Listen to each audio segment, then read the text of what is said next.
Et donc cette Anne Classier était cliente de cette chocolatière, et de fil en aiguille, et Anne Classier lui dit, je voudrais faire un bouquin sur les voyants, les astrologues. Ah ben je connais les astrologues, vous voyez ce que je veux dire, voilà. Hein, donc elle est venue comme ça, par la chocolatière du quartier. Anne Classier. Oui, mais elle a interviewé beaucoup de gens. Finalement. Ah oui, bah attendez, moi c'est pas mon problème après. Elle est venue chez moi. Elle a commencé par vous? Ah non, pas du tout. Non. Ah, j'en sais rien par qui elle a commencé. Ah non, pas du tout, elle n'a pas commencé par moi du tout. Donc elle avait déjà, c'était déjà en cours. Ah, mais de toute façon, elle avait ça dans la tête. Oui. Elle avait ça dans la tête, et je veux dire, ah ben j'en sais rien, mais attendez, moi je vais vous dire l'histoire, je la connais pas bien. De toute façon, elle avait déjà ça en cours. Oui, c'était déjà en cours. C'était déjà en cours, et elle est venue, elle a pris rendez-vous avec moi, incognito bien sûr. Hein, pour faire les choses comme il faut, et puis bon, j'ai eu l'heure de lui plaire, ou je sais pas quoi, j'en sais rien, hein, et là, à la fin, elle me dit, moi, j'ai dit non, pas question, je ne veux pas être dans un bouquin, hein, et c'est là qu'après, je ne sais même plus comment j'ai rencontré son mari, qui m'a convaincu de passer dans le bouquin. Et de rédiger de manière correcte la notice, oui, c'est ça.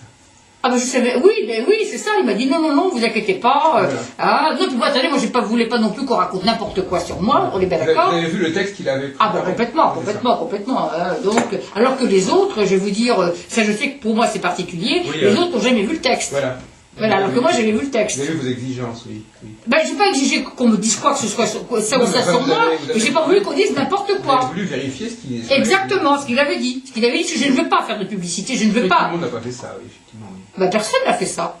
Personne. Est-ce que vous avez rencontré d'autres personnes qui sont passées dans ce bouquin, non?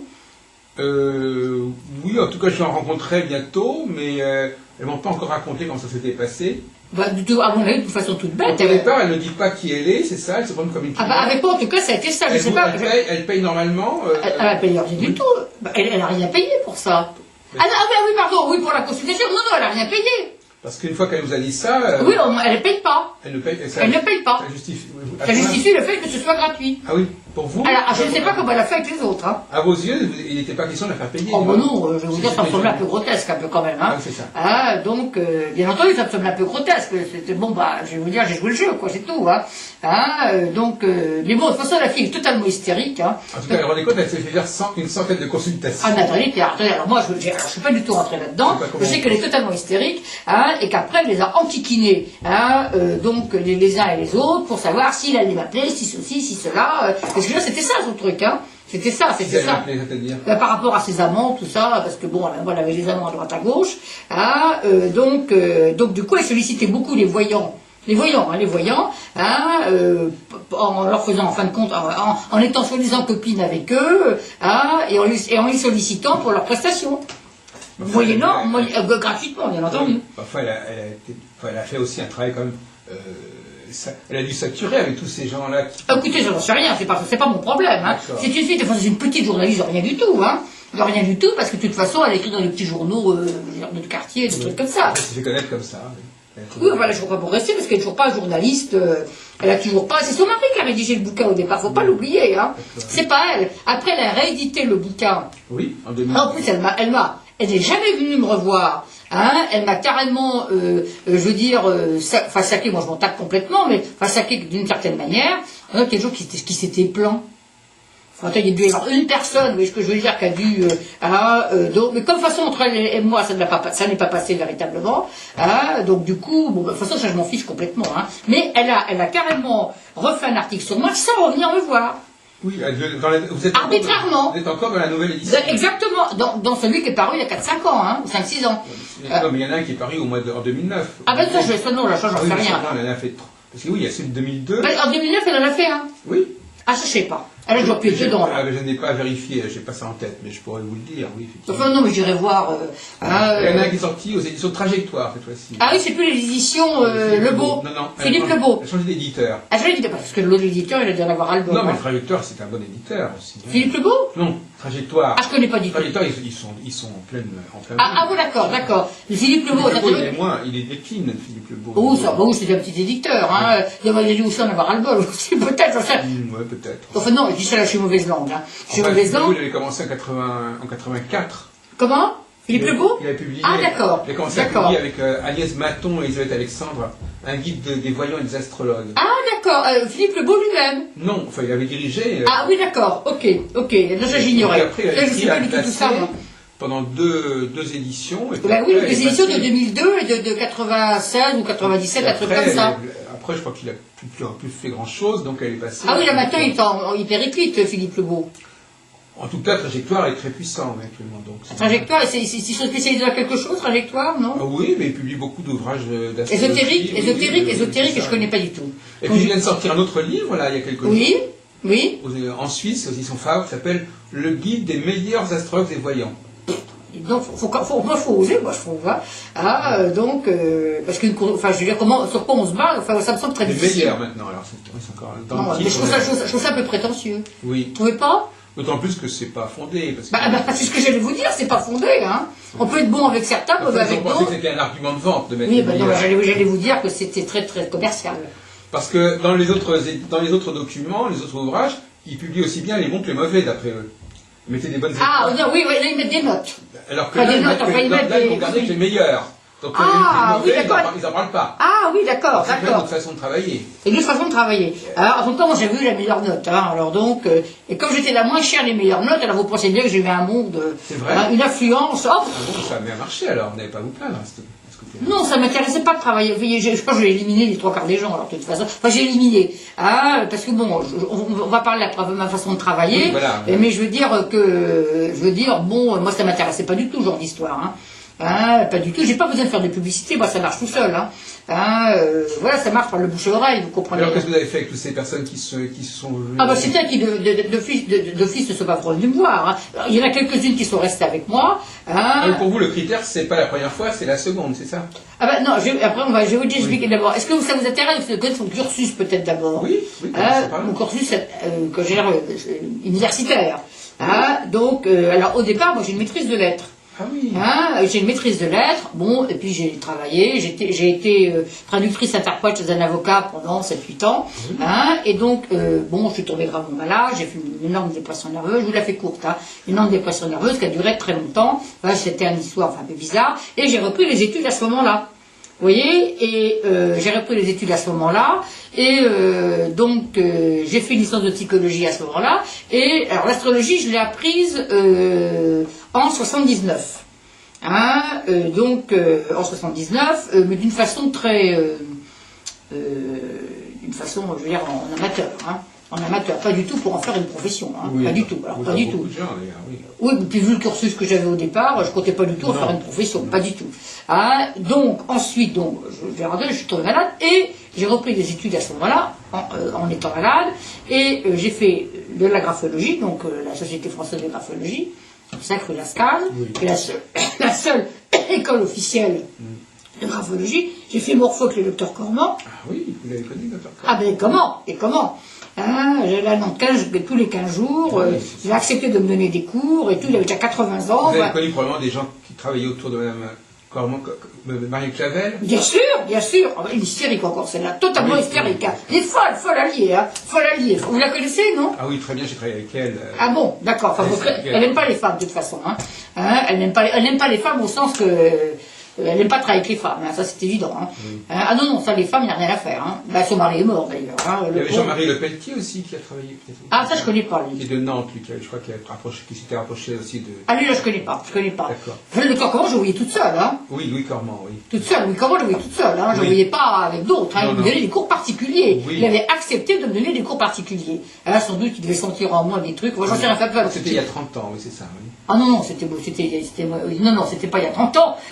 C'était en 85, 86. Bah oui, attendez, j'ai 60 ans maintenant, donc... non, vous avez commencé l'astrologie en 79, c'est ça? L'astrologie, j'ai uniquement pendant 6 mois de temps, j'ai appris l'astrologie. Point barre. Avec vos propres... Non, avec une fille pareille, très bizarre, qui s'appelle Françoise Collin, je ne sais pas si vous la connaissez. Si, elle vous a donné des cours? Voilà, elle m'a donné des cours pendant 6-8 mois. Bon, Françoise Collin, bon, voilà, donc avec qui j'ai plus aucune relation, et donc c'est elle qui m'a donné des cours. Ah d'accord. Voilà, bon, stop. Après, bon, pour moi l'astrologie c'est un hobby, donc après je suis tombée malade, c'est ce que je suis en train de vous dire, donc j'ai arrêté de travailler, tout ça, et bien après, peut-être 7-8 ans plus tard, alors que j'étais encore malade, j'ai repris des cours, donc à ce moment-là j'ai fait une licence de psychologie, Hein, et donc j'ai rencontré et en même temps que je faisais ma licence, je faisais grapho et morpho. Voilà. Vous voyez, voilà. Hein, et je me suis installée en 92-93. Donc vous voyez, donc moi c'est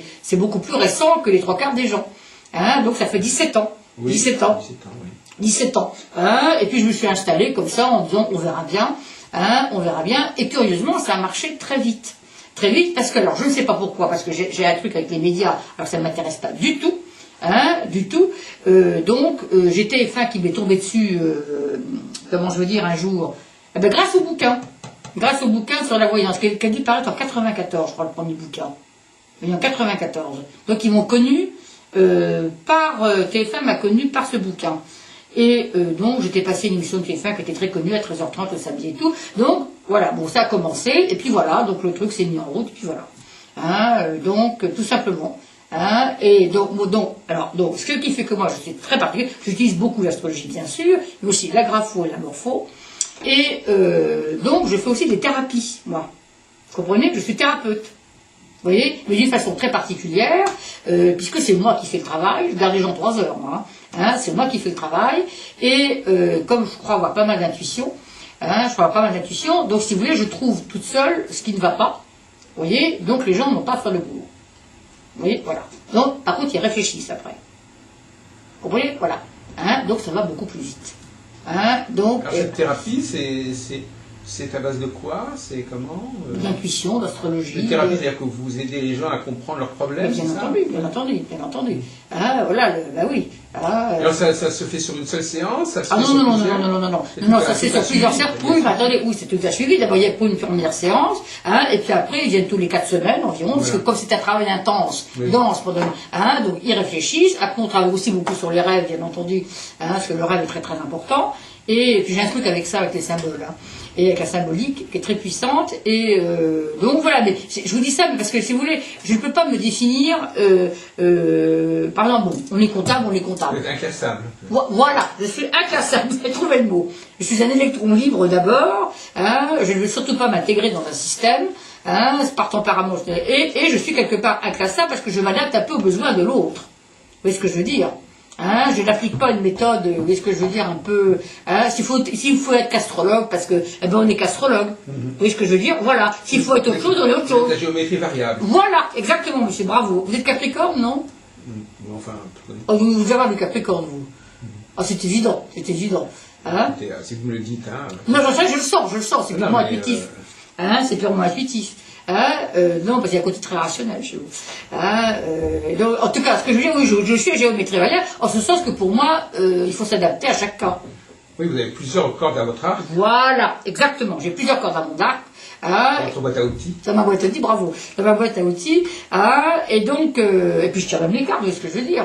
Donc voilà. Hein, selon les besoins. Oui, d'ailleurs, Françoise Collin aussi, elle ne fait pas que de l'astrologie. Ah non, je sais bien. Et alors, je dois vous dire que cette femme m'a quand même donné l'idée, hein, non pas qu'elle me l'a donné l'idée, parce qu'elle en faisait également, hein, de faire de la grapho et de la morpho. Oui. Mais bien après que je l'ai connue, hein, bien après. Vous savez qu'elle a fait un bouquin sur la graphologie. Mais je sais, ne vous inquiétez pas, je connais tout ça, hein, mais qui n'est pas bon du tout, hein. Qui n'est pas bon du tout, parce qu'elle n'a pas du tout fait l'école. Non, c'est une autre école, c'est une autre. Oui, c'est elle a travaillé à sa famille. Bah, elle n'est pas intellectuelle, la Françoise Collin, pas du tout, c'est pas du tout l'intellectuelle, hein. Non, je me prétends rien, monsieur, c'est pas ce que je veux dire, mais bon, je pense, justement, les prétentions un peu à l'être, alors qu'elle ne l'est pas, hein. Je sais pas du tout ce qu'elle devient, moi, ça fait 15 ans. Elle continue à exercer. Elle continue à exercer? Oui, encore il y a quelques jours.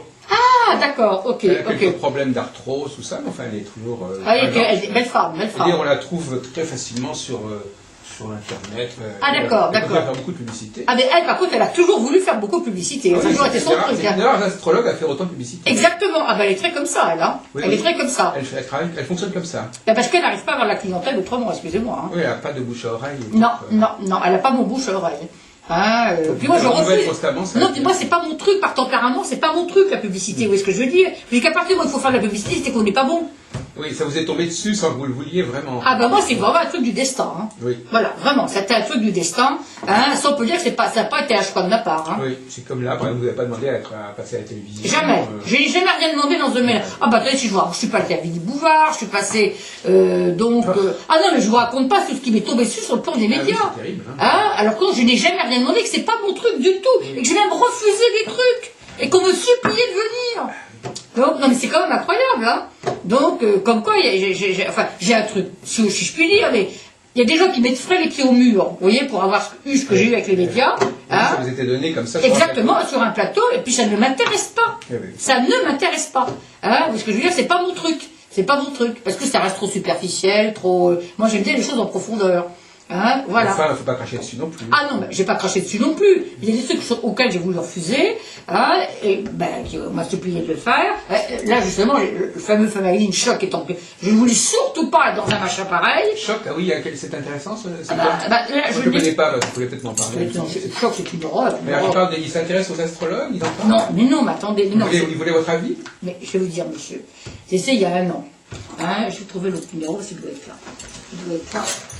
Donc, l'autre numéro, c'est que le mec, le rédacteur en chef, me contacte avant de partir en vacances. Hein, me contacte avant de partir en vacances, voilà.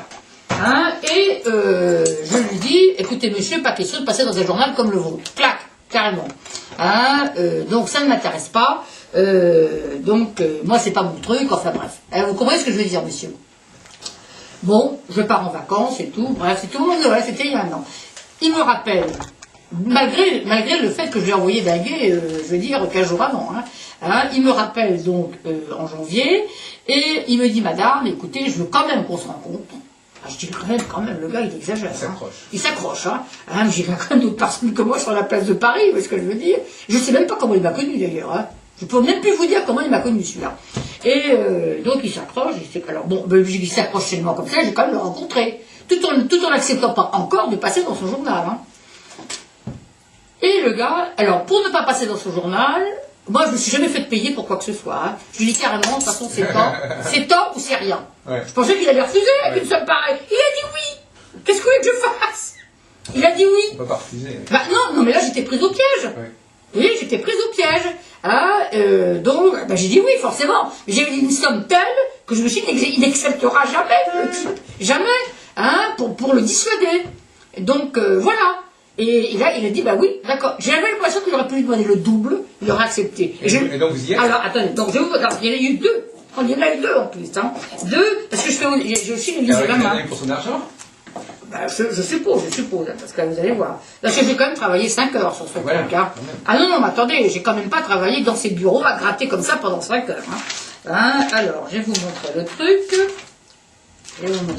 Voilà. Travailler par leurs mains. Voilà, me voilà donc. La photo, on s'en fout. Et donc, il n'y a pas tout le texte, mais c'est vraiment mon texte, ça n'a pas été retouché. Et donc, il y avait quelqu'un d'autre à côté, un autre que je ne connais pas, un chirologue, je ne connais pas, vous le connaissez, vous? Pierre Charles, non. Non, moi non plus, je ne connais pas. Lui, il fait que de la chirologie, lui. Et donc, on avait les mains, et puis il fallait... on ne savait pas qui c'était qui était derrière. On ne savait pas qui était derrière, et donc, voilà, je veux dire, je crois que j'étais assez bonne, parce que quand on lit le truc maintenant, on voit que j'ai eu assez raison. Donc il y avait Sarkozy, il y avait je sais plus qui. Alors justement, puis en plus, vous connaissiez les mains, les mains. Non. C'était une photographie de main. Mais il y avait simplement la photo de la main. Ah oui, c'est ça. Ouais. Que la photo de la main. Et donc, parce qu'en plus, je me disais, avec un truc pareil, ils vont me coller des nanes, des petites people, des machins comme ça qui m'intéressent pas du tout. Je pensais pas qu'on allait me donner un titre comme Sarko, Dalai Lama, Barack Obama, vous voyez ce que je veux dire. Ils avaient récupéré toutes ces informations. C'est-à-dire qu'il m'a raconté que quand les gens veulent pas être photographiés, ils mettent la main comme ça. Vous avez compris? Voilà. Donc c'est comme ça qu'ils ont arrêté. Bon, ils ont pas mis tous les gens que j'ai étudiés, en fait, on en a mis quand même une bonne partie. Voilà. Et quelques temps plus tard, alors toujours moyennant finance, alors que j'étais pas du tout là-dedans, il a fait analyser l'écriture d'Obama. Vous voyez, voilà. Vous êtes vraiment polyvalente. Bien sûr que je suis polyvalente. Il n'y a rien qui vous échappe? Non, rien, moi. Puis j'ai un esprit extrêmement curieux. Très curieux. Voilà. Non, il n'y en a qu'une. J'ai quand même pas fait la rédaction du journal, quand même. Je voulais chercher votre nom. Oui. Oui, il le marque là. Ah oui. En haut, je parle de graphologue. Ah oui, Françoise Lamy. Oui, voilà, c'est ça, voilà. Notre graphologue. Vous êtes graphologue de Choc. Je m'attendais. Mais je voulais pas. Non, mais c'est comique cette histoire, monsieur. Vous voyez ce que je veux dire? C'est comique. C'est comique parce que il m'a pris au piège, le gars. Je pouvais plus reculer après. Oui. Ils sont arrêtés à deux quand même, ils ont pas. Ah non, ils n'ont pas. Maintenant, ils sont en faillite maintenant. Ah, d'accord. Ils sont en faillite, par contre. Je connais le PDG. Ils sont en faillite. Oui, c'est ça, c'est moi qui ai mis en faillite, c'est ça. Avec vos prix. Avec mes prix, c'est ça. Avec mes En prix. tout cas, ils étaient prêts à mettre le paquet pour J'ai pas lancer compris. leur- Non, parce qu'ils voulaient, non, j'ai compris. Moi, vous savez, moi, j'ai des gens qui travaillent chez Hachette, et le gars, le PDG de Choc, était un ancien de chez Hachette. Hein, donc, je sais parfaitement de quoi il leur tourne, c'était un voyou, enfin bref. Hein, donc, comme je dirais pas son nom, on s'en fout. Ouais, il vaut mieux quand même, quoi. Non, mais c'est un voyou. Pas trop citer Ah ben le non, nom. attendez, il n'en est pas question, monsieur. Hein, et donc, de toute façon, je veux dire simplement, ils voulaient redorer un peu l'image de Choc avec des articles comme les miens. Eh oui. Vous voyez ce que je veux dire? Voilà. Voilà. Tout simplement. Des articles de fond. Oui, des gens qui connaissent leur métier. Voilà, avec des vrais pros. Oui. Hein, et donc, avec des articles de fond, vous voyez ce que je veux dire? Donc, on redorait un peu l'image du journal. Oui. Mais j'ai compris après, ça. Hein. J'ai compris après, donc voilà. Et donc, en tout cas, bon, c'est pour... Ça, c'est un exemple, hein, parce que c'est le dernier en date. Et, Ça date de quand, ça? il y a un an, il y a un an, C'est ça. il y a un an, il y a un an, il y a un an. Il y a un an, et donc voilà, c'est pour ça que je vous dis qu'avec les médias, j'ai un truc, alors que vraiment ça ne m'intéresse pas. Hein, mais comme quoi c'est astrologique, vous savez bien ça. Bah oui, l'astrologie. c'est des choses qui vous Là, j'ai Uranus à l'ascendant. Hein. Probablement, il y a des choses qui fait que ça... Là, j'ai le milieu du ciel en verso, Uranus à l'ascendant. Donc, je sais pas, j'imagine. Et la part de fortune sur le milieu du ciel, peut-être que ça joue, j'en sais rien.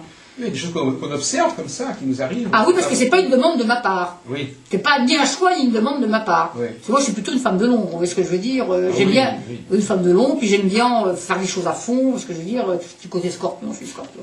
Hein, donc voilà. Et alors, votre formation, donc effectivement, votre formation universitaire, enfin, Oui. en lettres modernes, etc. Ah, pas classique. En lettres classiques. Classique, sur latin. Ah oui. Latin. Monsieur, vraiment latin. directeur. Attendez, monsieur, Oh là là, attendez. encore Vous mieux, je suis jusqu'au bout, encore je suis mieux. passionné par la littérature, attention, puis j'aime écrire.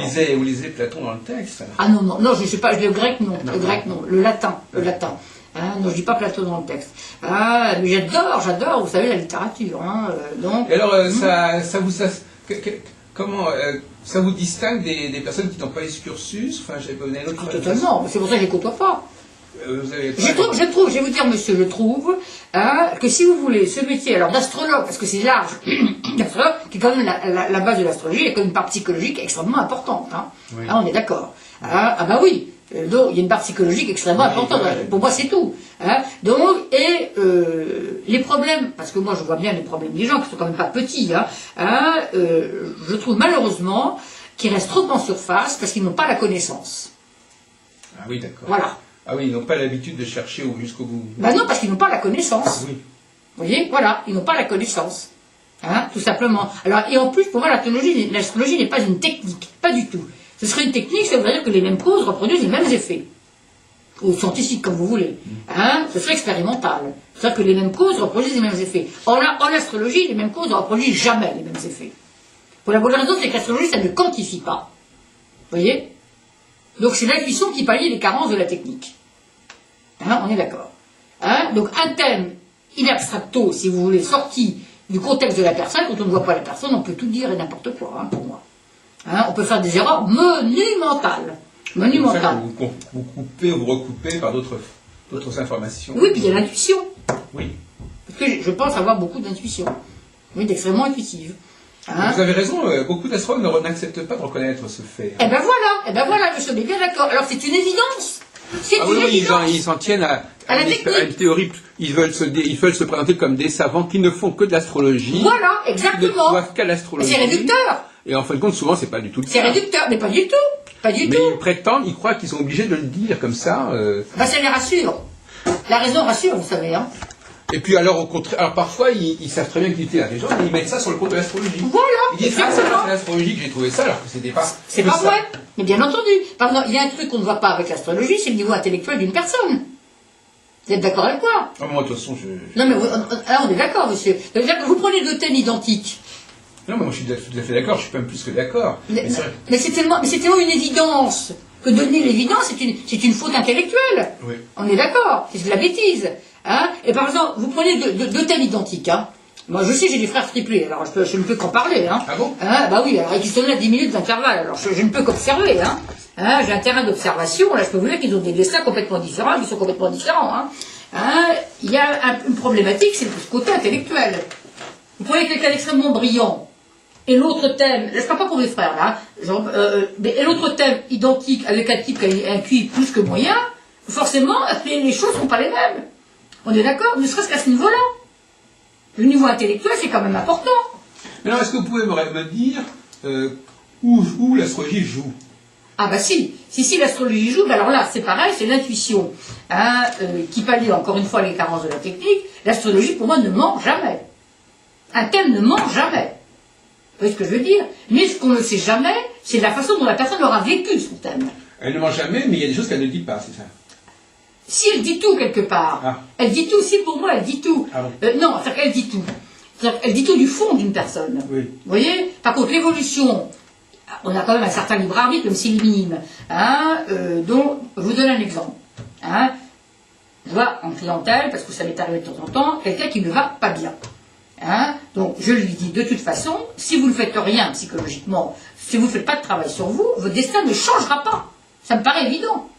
Donc la personne ne veut pas se faire soigner. Eh ben, qu'est-ce que je vous dise? C'est son choix. Hein, mais astrologiquement parlant, ça on ne peut pas le savoir. Mais les bases sont là. Vous voyez, ce sont des bases pour moi l'astrologie. Ensuite, l'évolution, c'est un outil, l'évolution de la personne, ça par contre, ça on ne peut pas savoir. Vous voyez? On ne peut pas savoir. La graphologie, ça vous permet de savoir où en est la personne. Alors là, pour moi, la graphologie, c'est quand même pas facile la graphologie. Parce que vous voyez, je veux dire,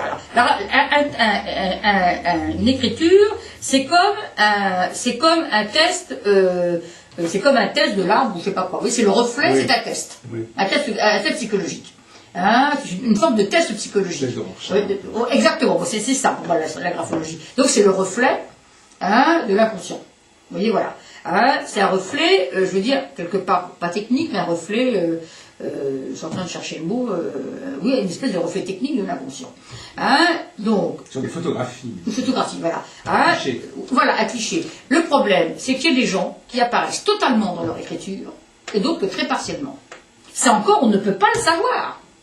Si on ne voit pas la personne, vous comprenez? On ne peut pas le savoir. Par contre, l'astrologie quantifie. La graphologie quantifie. Vous voyez? Quantifie. Vous voyez? Par exemple, c'est vrai hein, que le niveau intellectuel d'une personne, pas toujours, hein, se voit quand même avec la graphologie. Vous comprenez? Oui, ben oui. Un niveau d'intelligence se voit quand même, hein, graphologiquement parlant. Et puis ça permet de savoir où elle en est. Oui, exactement. Les blocages, exactement, tout à fait. Les blocages, c'est le reflet de l'âme. Oui. C'est le reflet de l'âme. Ah oui, carrément, oui. Ah, pour moi, c'est ce qu'on vous disait à la Société de graphologie. C'est ce qu'on disait, c'est ce que je constate. Hein. Oui. C'est ce que je constate. Vous savez, moi, je suis quelqu'un de très empiriste et de très expérimental.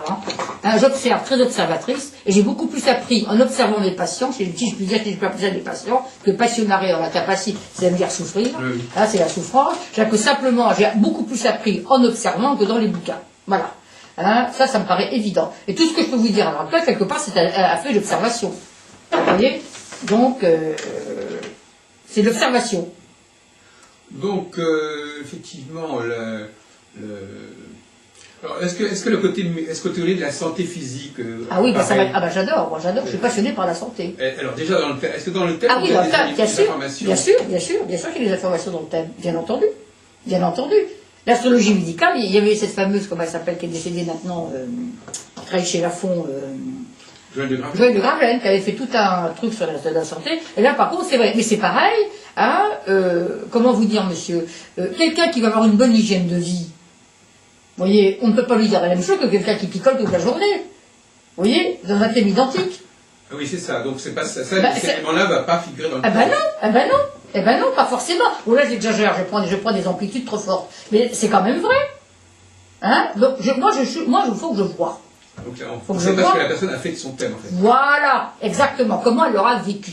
Et ça, pour le savoir, on va regarder d'autres éléments. Voilà, comme la graphologie et le visage. La morphopsychologie. Et l'intuition qu'on peut avoir sur les gens. Et alors, est-ce que vous faites, je fais une petite parenthèse, est-ce que vous vous intéressez au transit, par exemple? Ah, tout à fait. Et comment? Donc ça aussi, ça peut... Mais évidemment... Où en est la personne, attendez, ou la fonction solaire. Je vous donne un exemple. Là, aujourd'hui, hein, avant vous, j'ai reçu une personne que je n'avais pas vue depuis 7 ans. Bon, c'est une personne un peu simple, hein, intellectuellement. Simple, mais pas complètement idiote, hein, qui a d'un milieu très simple, qui n'a pas fait d'études, enfin bref.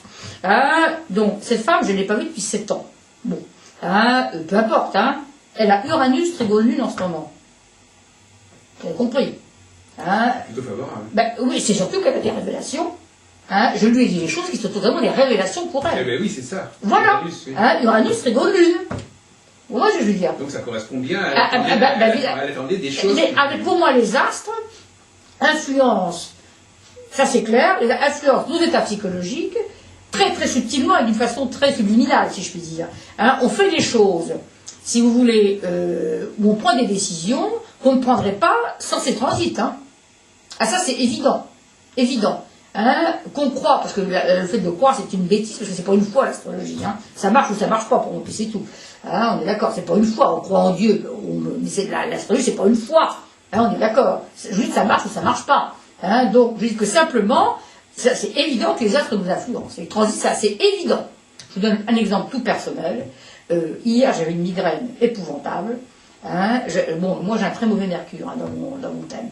Hein, en maison 6, carré Pluton, point barre.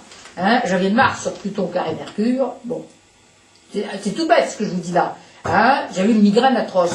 Vous comprenez pourquoi? Mars sur Pluton, carré Mercure, oui. en 6, ben voilà. Hein, on ne peut pas échapper aux astres. Il n'y a rien à faire. Hein, et je ne suis pas fataliste. Hein. Hein, d'une certaine manière, oui, mais pas la fatalité au point de dire, ah ben il n'y a rien à faire, quoi. Hein, je dis que simplement, pour moi, les transits nous aident hein, à évoluer par rapport à notre thème. Vous voyez, voilà. Oui, il faut évoluer le thème. Il faut évoluer le thème.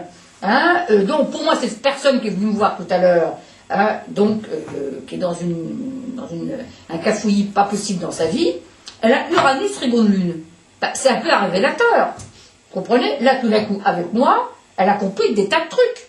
Elle va pouvoir avancer dans la vie. Vous comprenez? Hein, ça s'est pas passé, elle n'est pas venue me voir il y a 2 ans. C'est maintenant. En plus, au degré exact. Hein. Vous voyez? Donc là, je vous donne un exemple parce que ça vient de se passer. Et je peux vous dire que les gens qui viennent me voir pour la première fois, il y a toujours un aspect important dans leur thème à ce moment-là. C'est une rencontre qui est importante. Bien sûr, bien sûr. Hein, voilà. Il y a toujours, quand la personne va vraiment faire un travail et que, hein, il y a toujours un aspect très important dans leur thème. Ça, pour moi, les transits, c'est fondamental. Vous voyez? Ben, ce sont des révélateurs par rapport au thème. Vous voyez? Donc, ça aide à faire avancer, à faire évoluer, à nous faire évoluer par rapport à notre thème. Par rapport aux carences de départ, bien entendu. Hein? Il y a des personnes qui disent même que les transits oui. permettent de réaliser le thème. Ah ben c'est ça, ben pour moi c'est ça, exactement. Quand on a la conscience, ou tout du moins quand on a la volonté de vouloir évoluer. Vous voyez, toujours pareil, hein. Il y a une question de volonté. Comme disait Bonaparte, quand il y a une volonté, il y a un chemin. Alors madame l'ami, à propos justement des facteurs qu'il faut considérer, le fait que c'est soit un homme et une femme, ça va jouer quelque part. Évidemment. Vous percevez le thème autrement. Ah ben évidemment. Les besoins d'un homme ne sont pas les besoins d'une femme, excusez-moi. Hein. Un homme, c'est pas une femme bis, et une femme, c'est pas un homme bis. Hein. Bien sûr. Ben, évidemment. Hein. De toute façon, même, les choses sont même plus simples ou plus complexes que ça. Tout dépend de la psychologie de la personne. Vous voyez, voilà. Hein. Et donc, si c'est un homme, ce ne sera pas pareil que si c'est une femme, c'est évident. Mais tout dépend de la psychologie de la personne. Et de son niveau d'évolution et de capacité à comprendre. Hein. Ça c'est hyper important. Hein. Alors donc finalement, il y a 2 cas de figure. Il y a soit c'est l'astrologie qui sert de contexte oui. à d'autres choses, soit c'est l'autre chose qui sert de contexte à l'astrologie. Non, l'astrologie est toujours une base pour moi, attention. Hein. Je n'exclus jamais l'astrologie. Hein. Oui. Je n'exclus rien d'ailleurs, je n'exclus rien. Hein, mais il y a que dans l'astrologie qu'il y a des transits. Hein. Non, mais il y a des personnes qui ont le même métier, vont le vivre autrement selon l'astrologie. Ah bah bien entendu. Et d'autre part, des personnes qui ont le même thème ne le vivront pas de la même manière selon leur situation sociale. Et leur capacité intellectuelle. Oui. Vous voyez? Social, ça je m'en fiche. Côté social, ça joue pas beaucoup. Donc le mercure dans un thème ne va pas déterminer l'intelligence de la personne. Ah pas du tout. Écoutez, le nez il est hyper mauvais. Il est carré Pluton. Bête d'ascendant parce que je suis ascendant Gémeaux, d'accord, mais il est hyper mauvais. Hein, donc, ça n'a pas particulièrement entaché. C'est pas par non, mais ça ne correspond pas, effectivement. Ça ne correspond pas à de la bêtise, c'est ce que je veux dire. Hein. Par contre, c'est ça qui m'a pollué toute ma vie. Hein. Hein, on est d'accord, c'est mon truc. Puis moi, j'ai une maison 6 très importante. Par contre, les autres planètes sont très bien aspectées. Hein, mais bon, je parle de moi parce que c'est facile. Hein, je veux dire, j'ai pas à me vanter de quoi, ou j'ai pas à faire l'apologie de mon personnage. Je dis que simplement Mercure pour rentrer dans votre truc. C'est vraiment le point névralgique de mon thème. Vous voyez, puisque j'ai fait une dépression, une angoisse, et tout, enfin bon, bref. Hein, donc, récemment, c'est vraiment le problème de mon thème. Vous voyez, mais un mauvais mercure ne donne pas de la bêtise. Hein. Vous voyez, ça donne quoi, un mauvais mercure? Ah bah, c'est des problèmes psychologiques. Hein. Oui, c'est ça. Des problèmes, oui, des problèmes nerveux. Vous voyez. Donc, mais comme mon thème n'est plus, pardon, Soleil, Trigone, Lune, c'est l'aspect royal par excellence. J'ai Soleil, Trigone, Lune, ça m'aide beaucoup. Oui. Vous voyez, Vénus, Trigone, Neptune. Trigone, Uranus, les conjoints Neptune. Mars, Trigone, Vénus. Vous voyez, il y a de très beaux trigones à côté qui me permettent de récupérer mon Mercure. Donc il faut aussi étudier la façon dont évidemment. Ceci dit dans le thème. Voilà. Parce que moi je parle du mien parce qu'on est là tous les deux, effectivement. Mais vous avez un Mercure comme le mien avec des carrés et des oppositions partout, là c'est dramatique. Hein. Là c'est dramatique, on s'en sort plus, là on tombe dans la folie. Là, hein. Et une maison douce par là-dessus, ce que je veux dire. Là c'est la fermante psychiatrique à vie. Hein. On est d'accord. Donc il faut prendre en compte l'ensemble du thème. Hein, parce que je considère, par exemple, par rapport à mon thème, où mon Mercure est vraiment dramatique, les autres planètes étant plutôt très bonnes, elles étaient très beaux trucs, j'ai quand même eu beaucoup de chance dans la vie, quelque part, je considère que j'ai de la chance, hein, donc, malgré tout ce que j'ai pu avoir, mais d'autres ne s'en seraient pas sortis. Comprenez? Voilà. Hein, c'est un peu simple ce que je vous dis, mais c'est la vérité. Oui. Vous voyez, alors que je vous dis, vous prenez un Mercure très mauvais, dans un contexte également mauvais, et on met là-dessus une maison 12, hein, bah là, je vous dis, c'est l'enfermement à vie. Hein. Oui, et juste par rapport à ça, un truc une info que je vous livre, qui est toute personnelle d'observation, j'ai remarqué que, parce que voilà, la maladie mentale m'a toujours intéressée, la santé m'a toujours intéressée, parce que je voulais faire médecine quand j'étais jeune. Donc, je veux dire que les têtes de schizophrène, par exemple, c'est typique. Hein, les planètes ne sont pas reliées. Ah oui, d'accord. Vous voyez, voilà. Pas d'aspect. Non, pas d'aspect. C'est typique. Bah, d'ailleurs, c'est une dissociation de la personnalité. Oui, hein. Bah, l'autisme, ça fait un peu pareil. L'autisme, c'est encore autre chose que la schizophrénie. Hein. Donc, j'ai que simplement les faits. Il n'est pas relié, il y a un problème de relation. Bah, il y a un problème de structure de la personnalité.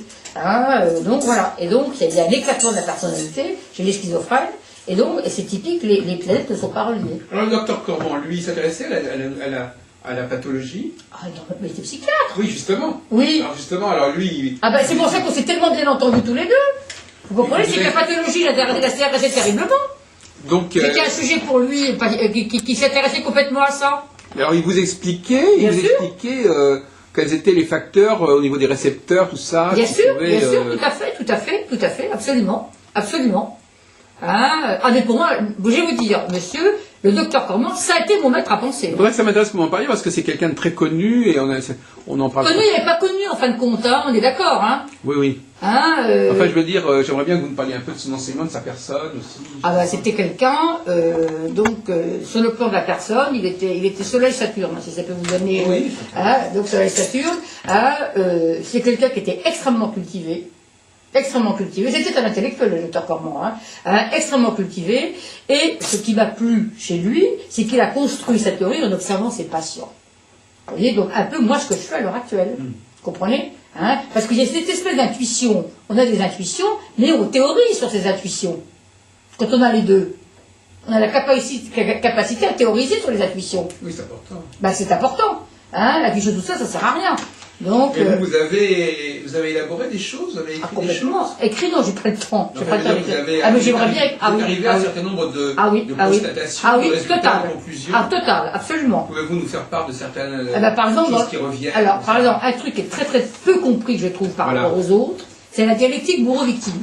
Oui, allez-y. Oui. Voilà. Moi, si vous voulez, par rapport aux pervers, parce qu'il appelle ça des pervers, qui sont très normaux socialement, là, je peux vous dire que moi-même, n'ayant pas été victime de pervers, j'ai totalement élaboré une théorie très simple et qui tient debout. Et quand je parle de ça aux gens, ils comprennent tout de suite.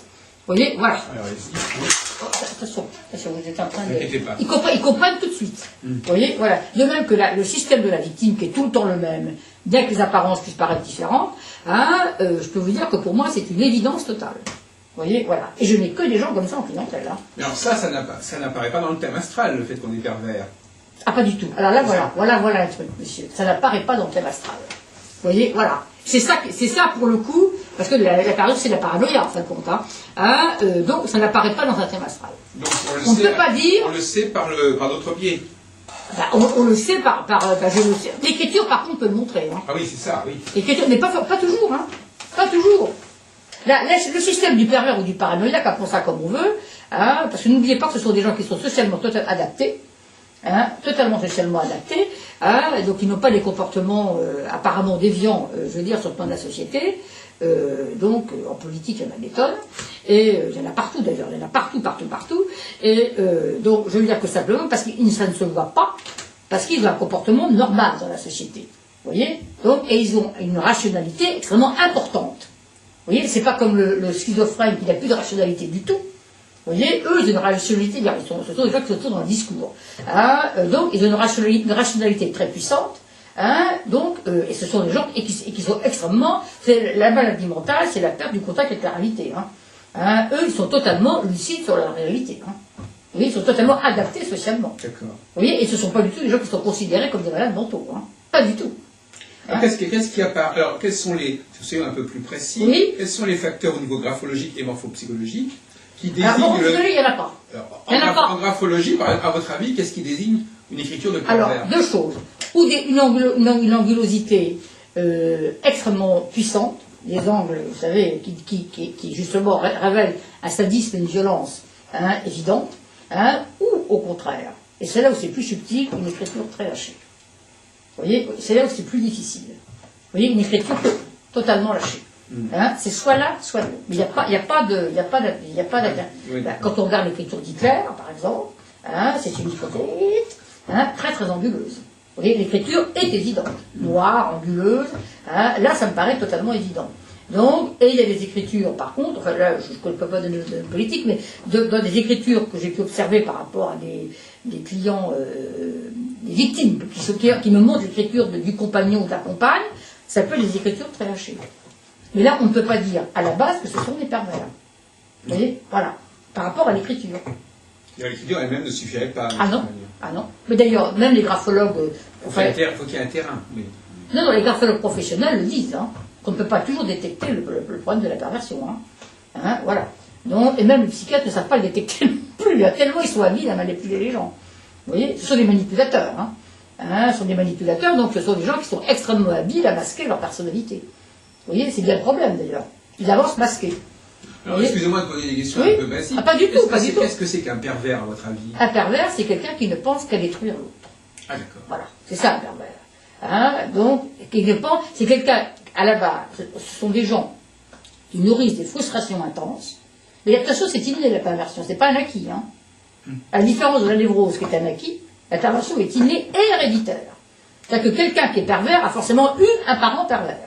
Donc ça pourrait presque être dans le thème astral, quelque part. Ben non, justement, c'est ça le truc. Et il y a longtemps que je cogite sur la question. Eh ben non. C'est-à-dire que quand vous dites non, c'est-à-dire que vous n'avez pas vu un facteur qui était convaincant. Quand on voit un thème astral de pervers, ça peut être aussi bien un névrosé. Voilà, c'est ça. Voilà. On ne peut pas dire en voyant le thème que ce soit un névrosé ou un pervers. Vous voyez, donc les deux bouts de la chaîne.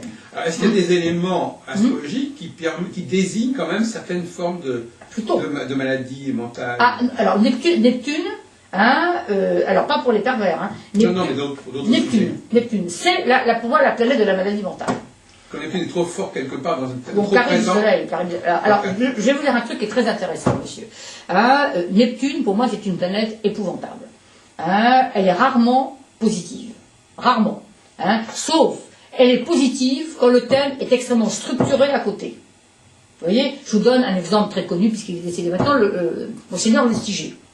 Vous voyez, Monseigneur Lustiger avait un thème très puissant. Rien que la personnalité, ça se voyait. Donc, il avait du taureau, du capricorne, enfin, c'était un thème très puissant physiquement, très structuré, avec beaucoup de trigones et tout, et il avait un Neptune trigone à l'ascendant. Vous voyez, très beau Neptune. Neptune trigone à l'ascendant, qui a fait un grand mystique. Oui. Vous voyez, et qu'il a découvert la religion catholique quand Neptune transitait son soleil. Bon, tout ça est très logique. Il avait 14 ou 15 ans, Neptune transitait son soleil à ce moment-là. Voilà. Parce qu'il avait un beau Neptune. Je vous donne un exemple, excusez-moi d'en parler, parce que c'est pas bien de dire ça, mais Obama, un Neptune carré soleil. Il se plante, le gars, c'est clair. Il se plante. Neptune, alors là, on n'est pas dans la maladie encore. Chirac avec Neptune carré soleil aussi. Ils n'ont aucune notion du mal. Ils ont des pervers. Je vois bien comment il traite le problème d'Ahmadinejad. Vous voyez ce que je veux dire, hein? Il ne voit pas que le gars est en train de le manipuler, quoi. Hein, on est d'accord. Je suis très basique, là, hein, je ne rentre pas dans les détails et tout ça. Neptune, Lune pour un homme politique, c'est dramatique. Ça l'empêche, alors ça fait des idéalistes, hein, mais il n'a aucun lien au réel, vous voyez, et il ne voit pas le mal. C'est dramatique. Il ne le capte pas. Pas du tout, parce que ce sont des idéalistes, ils sont moi ce que j'appelle dans le mystico-gélatineux. Vous voyez ce que je veux dire? Voilà. Et c'est dramatique pour un homme politique. Comprenez? Voilà. Là, je vous donne deux exemples, hein, et là, c'est pas du tout une opinion politique, hein. Vous voyez ce que je veux dire? Oui, donc, alors, par exemple, Sarkozy, lui, qui par contre, lui, a Pluton-Mercure extrêmement puissant, alors lui, le mal, il le voit tout de suite. Hein. Hein, il est très lucide, le gars, hein, très lucide. Très, très lucide. Jospin. Hein, c'est pareil, à Neptune complètement... hein, ce que je veux dire? Bon, bah, vous avez vu ce que ça a donné, il touchait Panthère, le gars. Hein. Il a toujours pas compris, d'ailleurs. Vous voyez? Donc, je vous donne des hommes politiques de droite, de gauche. Oui. C'est pas une question d'opinion, c'est une question de personnalité. Vous voyez? De personnalité. Donc, Neptune, alors je vous parle des hommes politiques parce que, mais dans la vie de tous les jours, hein, les gens qui ont un Neptune comme ça, très dissonant par rapport surtout à la Lune et au Soleil, hein, ça fait des gens, je vais vous dire, il n'y a rien à faire, ils ne voient rien, quoi. Ce sont des aveugles. Alors, ça, c'est le premier degré. Hein, donc, des gentils d'ailleurs, en général, des gentils, hein, mais bon, des gens qui rêvent tout haut, quoi. Hein, et donc, par contre, Neptune est la planète de la drogue et de l'alcool. Vous voyez, voilà. Alors ça, évident. Hein. Tous les drogués, enfin, moi j'ai pas eu de drogué en clientèle, hein, mais tous les gens que j'ai entendus qui étaient drogués, ben, Gainsbourg. Prendre un exemple connu, Gainsbourg, c'est ce que je veux dire. Hein, la drogue, c'est neptunien. Ou poisson. Un poisson, un mauvais poisson, c'est ce que je veux dire, ça revient au même. Hein, alors donc c'est encore un autre problème. Le narcissisme est aussi un problème neptunien. Ou de lune. Parce que la lune, c'est l'enfance. Vous comprenez? Neptune car lune, alors là, chez certaines personnes, ça fait des gens infantiles et narcissiques. Vous voyez, pour peu que ce soit au poisson ou en cancer, alors là, on a la totale, vous voyez ce que je veux dire? Voilà. Donc, par contre, Neptune, là, pour le coup, c'est aussi la planète de la schizophrénie. Quand vraiment, je veux dire, on a par ailleurs des planètes, beaucoup de planètes sans aspect. Vous voyez, voilà. Hein? Non, c'est une très mauvaise planète sur le plan psychologique. Alors, il y en a une autre, dans un autre sens, c'est Pluton. Alors Pluton, alors là, là ça fait des... Là pour le coup, on a du tortionnaire, là. Hein, Poutine. De toute façon, Pluton, alors quand il est dissonant, bien sûr, quand il est Arafat, hein, Pluton, là, tous les deux Pluton à l'ascendant, hein, conjoint lune noire. C'est ce que je veux dire. Hein, je parle de cas particuliers. Hein, je vous dis ici des hommes politiques parce que c'est facile. Mais ce que je veux dire, ou certains pervers sexuels. Sexuels, attention, parce que la perversion, c'est pas forcément sexuel. Hein. Hein, c'est très souvent que mental. Hein. Hein, on associe souvent les deux, mais là on a tort. Hein. Hein, fournirait, par exemple, hein, Pluton à l'ascendant. Carré Mars. Vous voyez? Je vous donne des exemples. Hein. Et je me suis amusé, alors moi j'ai pas d'ordinateur, hein, mais je me suis amusé à faire par quelqu'un, à me faire sortir toutes les personnes qui ont Pluton à l'ascendant. Ça fait toujours des gens qui sont terriblement dans le pouvoir. Alors on n'est pas dans la perversion, ça fait quand même des gens qui sont très dans le pouvoir. Vous voyez, c'est Pluton. Donc qui aime dominer en fait. Voilà, mais, oui, exactement. Hein, mais Pluton est quand même une planète qui peut, hein, je dis bien, qui peut amener à des perversions dramatiques. Vous voyez, voilà. Hein, tout simplement. Donc, pour des raisons évidentes. Hein. Donc quand vous recevez un client... Pluton est plus dangereux que Neptune, vous voyez pourquoi? Oui. Hein, quand vous recevez un client, comment est-ce que vous lui faites passer le message? Comment ah bah là, moi j'ai des victimes en clientèle, alors c'est facile, hein.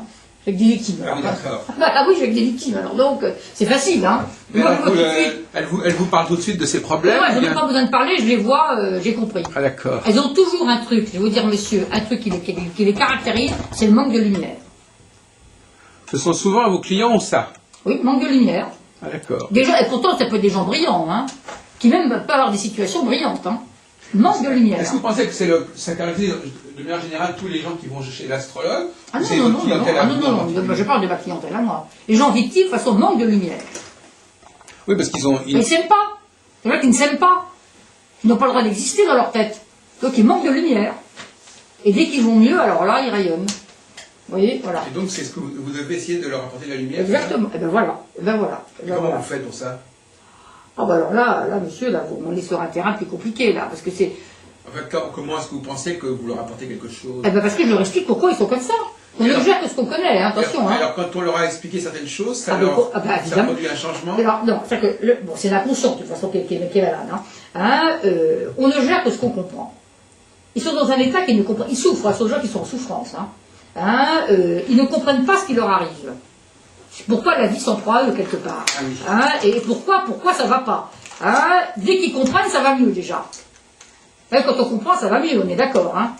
Il n'y a pas d'effet sans cause, vous savez bien, tout est logique en fin de compte. Et donc ça va mieux. À ce moment-là, ça va mieux.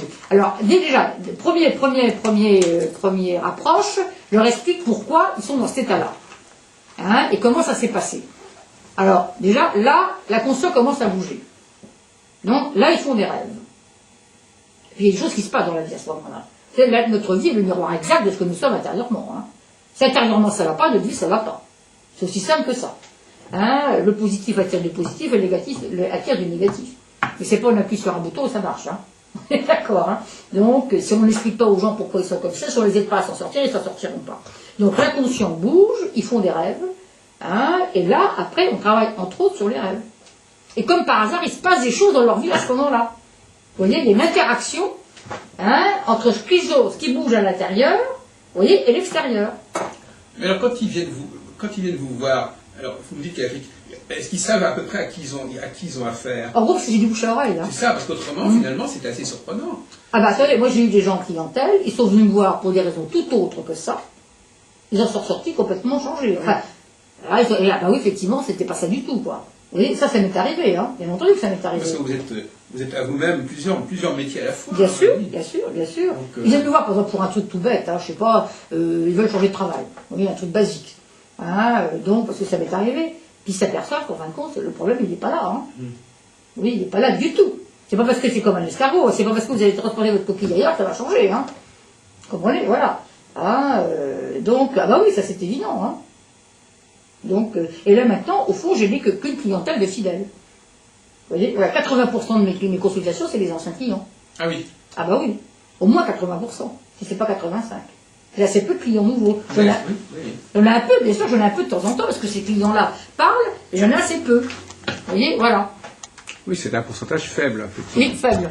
Oui, c'est intéressant comme pourcentage, effectivement, ce que vous me dites. Je sais pas, je connais pas du tout comment travaillent les autres. Je pense que les autres, ça doit être différent. D'où le fait que, par exemple, je pense que Mme Collin a besoin de renouveler sans arrêt sa clientèle. Oui, apparemment. De publicité. Oui, apparemment. C'est pas du tout ce que je n'ai pas, moi, j'ai pas besoin. Oui, oui. J'ai pas besoin, vous comprenez? Mais par contre, vous avez des gens qui sont fidèles, que vous avez fidélisés. Attendez, moi j'ai des gens qui viennent me voir depuis 13 ans. Alors du coup, ça va beaucoup mieux dans leur vie et tout, mais la vie évolue aussi. Vous voyez, mais certaines personnes pourraient dire, parce que j'ai lu justement récemment, qu'ils ont un rapport de dépendance par rapport à vous. Ah, de dépendance, pas du tout. Enfin, je veux dire qu'ils... Attends, de toute façon, c'est la pathologie. Ils comptent sur vous, quoi. Non, je leur donne des conseils, c'est pas pareil. La dépendance, ça c'est pathologique, la dépendance. C'est pathologique. S'ils sont dépendants, c'est qu'ils sont pas guéris pour moi. Ben non, ils me demandent des conseils, par exemple, sur le choix, je sais pas, par rapport à un boulot, ou pour leurs enfants, par exemple. Oui. Vous voyez, des trucs comme ça, mais c'est pas du tout de la dépendance. Non, pas du tout. Ça, j'accepterai pas. Non, parce que c'est vrai que beaucoup d'astrologues en sont vraiment à la consultation une fois pour toutes. Après, on ne voit plus personne. Parce qu'ils n'ont pas du tout ma démarche. Oui, mais ça, si je vais voir une personne une fois, ça ne m'intéresse pas du tout. Oui, c'est ça. Moi, j'aime ce côté scorpion, vous voyez, qui travaille en profondeur. Oui. Vous voyez, donc, côté plutonien. Ça ne gêne pas du tout de ne pas revoir la personne. De rester en surface. Ah ben non, alors que moi, ce serait l'inverse. J'aurais des clients tout le temps nouveaux, mais moi, je ne pourrais pas. Ça me fatiguerait terriblement. Ah, moi, je ne pourrais pas. Parce qu'il faut à chaque fois se réadapter. Ben oui. Vous comprenez? Voilà, se réadapter intellectuellement. Et puis on parle dans le vide un petit peu. On parle dans le vide. Ah non, moi ça c'est pas du tout mon... Psychologiquement, c'est pas mon truc, ça. Vous voyez? Moi j'aime creuser. Vous voyez, c'est Scorpion, vous voulez qui creuse. Donc vous voulez des rencontres avec des gens avec qui il y aura un suivi. Voilà. Allez-y, monsieur.